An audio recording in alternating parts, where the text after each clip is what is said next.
Recently আপনারা হয়তো এমন কিছু ভিডিও দেখেছেন যেখানে অনেকগুলো রোবট একদম সিঙ্ক্রোনাইজড ওয়েতে পার্কুর, ডান্স আর পারফর্ম করছে।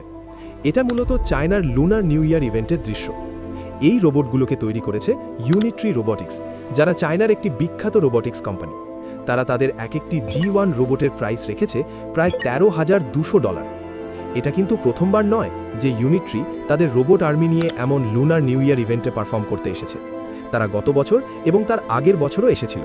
তবে এবারের বড় ডিফারেন্সটা হলো, আগের রোবটগুলোর মুভমেন্ট ছিল অনেক বেশি স্টিফ বা শক্ত, আর এখনকার রোবটগুলোর মুভমেন্টে কতটা ইমপ্রুভমেন্ট এসেছে তা আপনারা নিজেরাই দেখতে পাচ্ছেন।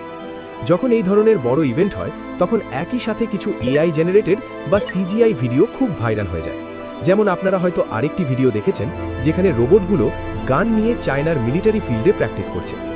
আমি বলবো এই ভিডিওগুলো কিন্তু পুরোপুরি ফেক, তাই এই ধরনের ভিডিওতে প্লিজ কান দেবেন না। সাধারণত বড় বড় ইভেন্টে যখন অরিজিনাল রোবট শোকেস করা হয় তখনই এই ধরনের ফেক ভিডিওগুলো ছড়িয়ে পড়ে।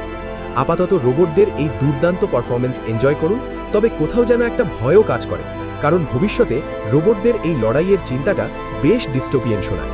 চারপাশের এসব নিউজ দেখে মাঝে মধ্যে ভাবি, আমাদের এই পৃথিবীটা আসলে কোন দিকে যাচ্ছে।